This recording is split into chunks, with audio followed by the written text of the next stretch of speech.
Hola chicos, ¿cómo están? Espero que se encuentren muy bien. Bienvenidos nuevamente a su canal de la clase de Ética y Valores con su profesor Agustín Sánchez Hernández. Comenzaremos un nuevo semestre y esta es nuestra primera sesión. Bienvenidos.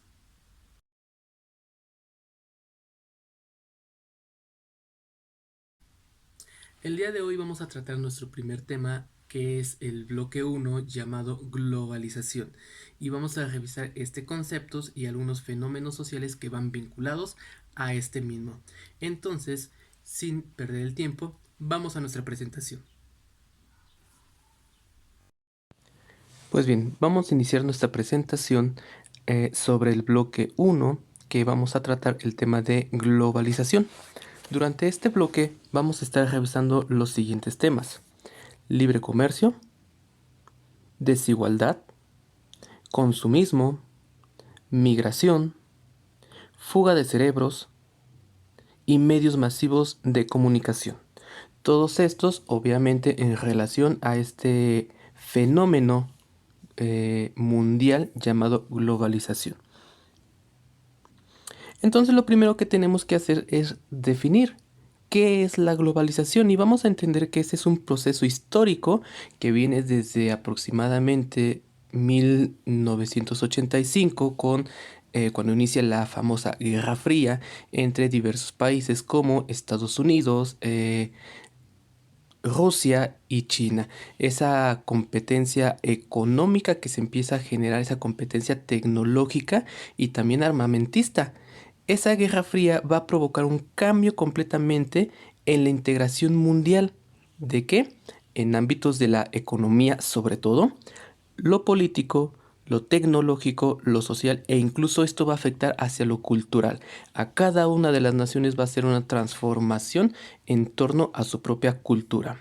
Y bueno, se ha convertido en el mundo cada vez con más interconectores, sí, que van a permitir esta unificación o esta afectación en los diferentes ámbitos que hace un momento estábamos mencionando.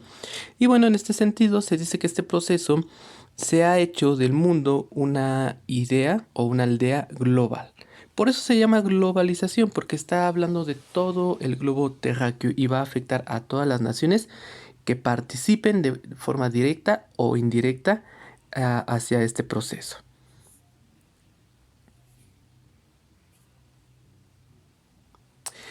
Y uno de los primeros puntos que favorece lo que es la globalización es el libre comercio. Este libre comercio entre diferentes naciones, que simplemente se puede entender así, efectivamente, la relación comercial que establecen dos o más países. Un claro ejemplo eh, de este libre comercio podría ser nuestro país, México, que desde 1994, si mal no recuerdo, o un poquito antes, pues ya ha tenido tratados internacionales de carácter comercial, que en aquel entonces se le llamaba TLC, Tratado de Libre Comercio, y que desde aquel entonces, te comentaba, bueno, pues teníamos ese convenio comercial de diferentes productos con países como Estados Unidos y Canadá. Ahorita te voy a dejar parte de tu tarea de investigación, que me digas hoy día cómo se le llama a ese tratado internacional. Y bien, ¿qué es lo que va a favorecer un libre comercio entre las diferentes naciones involucradas? Bueno, número uno, disminución de costos de aranceles y cuotas de importación. ¿Qué quiere decir esto, chicos? Que cuando dos países realizan un tratado de libre comercio, pueden comercializar sus productos a menor costo y ya no se cobra en exceso, o en ocasiones hasta se eliminan esos costos de importación. Por eso en ocasiones tenemos productos que vienen de otros países que son muy caros, que nos los venden muy caros porque se está pagando un impuesto por la importación. Con esos tratados se disminuyen costos o totalmente en ocasiones se llegan a eliminar. Permite obtener servicios y productos a menor precio, como te lo comentaba hace un momento. Y también esto va a permitir la apertura de empresas y a su vez la creación de fuentes de empleo para los ciudadanos de una nación.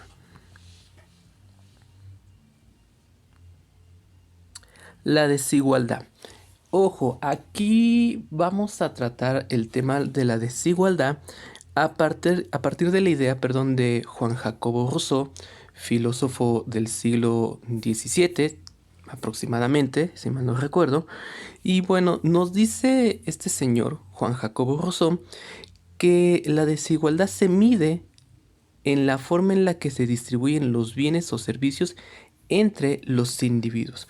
Ojo, no estamos hablando de el por qué rico es rico o por qué el pobre es pobre, no, sino simplemente que dentro de una sociedad la distribución de los bienes, de los servicios, no se reparte de manera igualitaria. Y esto no quiere decir, chicos, que hay que quitarle al rico para darle al pobre, porque esa no era la idea de Juan Jacobo Rousseau, sino hablamos de que los servicios primordiales tienen que ser repartidos hacia todas las ciudadanos. ¿Cuáles son los servicios primordiales? Alimentación, salud, a lo mejor un servicio de agua potable. Eso es a lo que este señor se refería. Y obviamente esto va a generar un desequilibrio reflejado lamentablemente sí en el capital que algunas personas suelen tener y que esas personas son muy poquitas, son la minoría de los que tienen un capital que les permite acceder a muchos servicios, que no debería de ser así, y que hay una gran cantidad de personas, comunidades enteras que no tienen ese dinero para poder satisfacer en ocasiones algunas necesidades elementales. Y bueno, esta globalización pues también va a generar un fenómeno entre la sociedad llamada consumismo. Y bueno, primero que nada vamos a entender que el consumo pues es una actividad humana pues muy primitiva. Consumimos de todo, alimentos, consumimos a la propia naturaleza para satisfacer nuestras necesidades como a lo mejor el frío, los primeros cazadores al buscar pieles y poderse abrigar, al consumir elementos tan necesarios como el agua. Entonces el consumo es utilizar alimentos o bienes para satisfacer necesidades o deseos, pero hablamos de necesidades de primer orden. ¿Cuáles son las necesidades de primer orden? Te comentaba, la alimentación, el protegernos del frío, ¿sí? Pero, a diferencia de lo que podríamos llamar el consumismo, este es un fenómeno, te decía, producto de la globalización, puesto que el consumismo es la compra o la acumulación de bienes o servicios considerados no esenciales.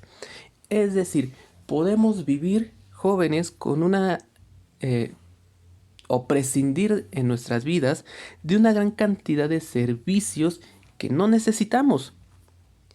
Es decir, imagínate que tú en casa tienes un sistema de televisión por cable o por satélite, sin mencionar alguna marca en especial, ¿sí? Pero se te ocurre que el vecino pues te presumió que tiene estos nuevos sistemas de televisión que puedes programar a la hora que tú quieras ver. Ya sabes de qué servicio me refiero, ¿no? Y entonces tú lo consumes de igual manera y lo contratas. Ya tienes televisión por cable, ya tienes ahora el servicio de esta televisión inteligente. La pregunta ¿es necesario vivir con estos dos servicios al mismo tiempo? Cuando a lo mejor simplemente tu televisor o tu pantalla tiene la capacidad de poder sintonizar los canales de cadena abierta. Empezamos a consumir una gran cantidad de cosas que son innecesarias, chavos, y que estos van a afectar, primero que nada, a nuestro bolsillo. Y en segundo lugar, también a nuestro estilo de vida, porque empezamos a vivir a partir de las apariencias. Si el vecino tiene, yo también. Y solamente por ese motivo empiezo a consumir.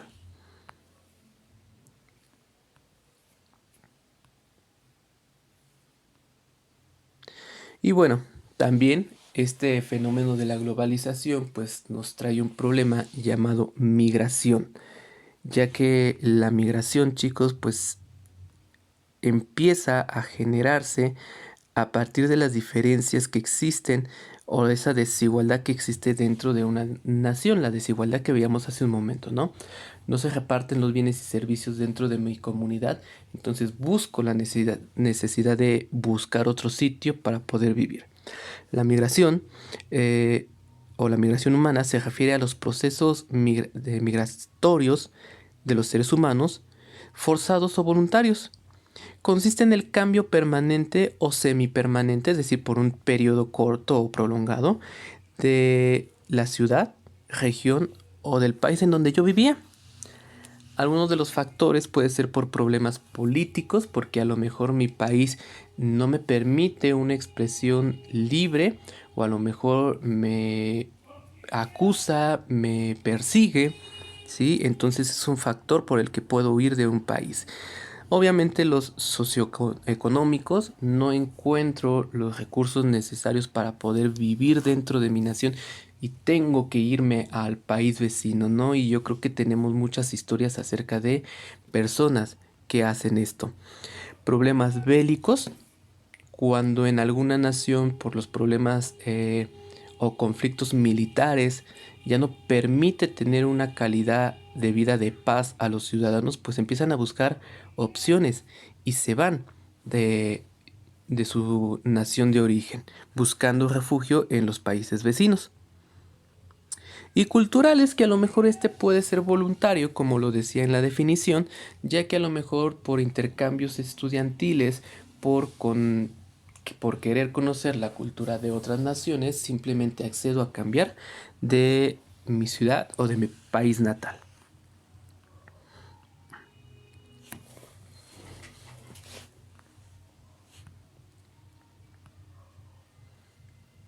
La fuga de cerebros. Este concepto se oye un poquito gracioso e incluso hasta la imagen tiene un poquito de comicidad, ¿no? Pero la fuga de cerebros, chavos, es una especie de migración. Más sin en cambio, en este caso, este fenómeno migratorio se da a partir de gente profesionista, gente con algunos estudios superiores que al no tener una opción de trabajo en su país, buscan irse a otra nación. Te digo, es muy parecido a la migración, pero en este caso estamos hablando de gente profesionista, un químico que a lo mejor se va de nuestro país para ejercer la misma carrera de química, pero en otra nación. O bien se buscan otras oportunidades de trabajo. También puede ser a partir de propuestas para ir a estudiar o hacer investigaciones en otras naciones. Como dato interesante, chavos, México es uno de los países a nivel Latinoamérica número uno, según la SEP, según la OCDE. Esta última es un órgano, la OCDE es un órgano vinculado a la ONU que se encarga de la materia de desarrollo y económico de las naciones. Y bueno, te decía, México es uno de los primeros países en importar o exportar, si podríamos llamarlo así, pues una gran cantidad de estudiantes a otras naciones, obviamente apoyándolos para poder sobresalir en el área en la que están estudiando.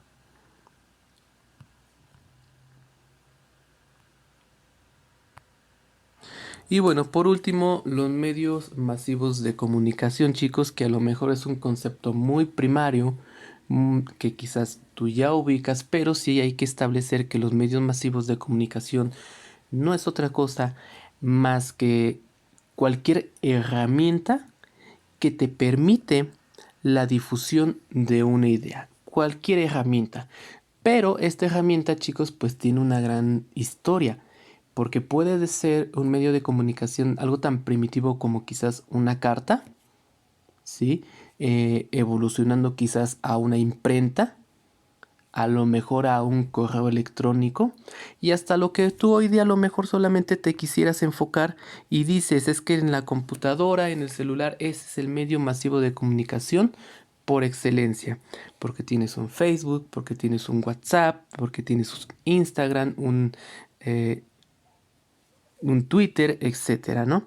Pero puede ser cualquier herramienta, te decía, que bueno, a manera de evolución, pues así se ha generado. una radio, una televisión, el cine, el periódico, etcétera. Y bueno, estos nos ayudan a difundir ideas. Entonces imagínate en este proceso global, en este proceso de que todo el mundo se está unificando, pues también se está unificando en la forma de comunicarse, ¿no? Yo puedo difundir o conocer las ideas de una persona de Europa, de Asia, en el momento, en tiempo real, ¿no? Es la frase que hoy se conoce. Se pueden compartir mensajes, pensamientos e incluso emociones ya a este punto, pues genera también nuevas tendencias sociales como valores o incluso normas o actitudes, formas de comportamiento. Y también nos permite el acceso sobre todo y que para mí es el más importante al conocimiento, que también la mayoría de nosotros pues también lo utilizamos para el entretenimiento.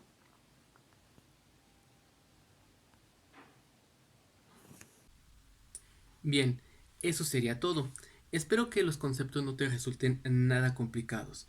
Solamente te voy a pedir que con el material que te estoy dejando en la parte de abajo, hagas por favor la actividad que te voy a escribir en el apartado de tareas.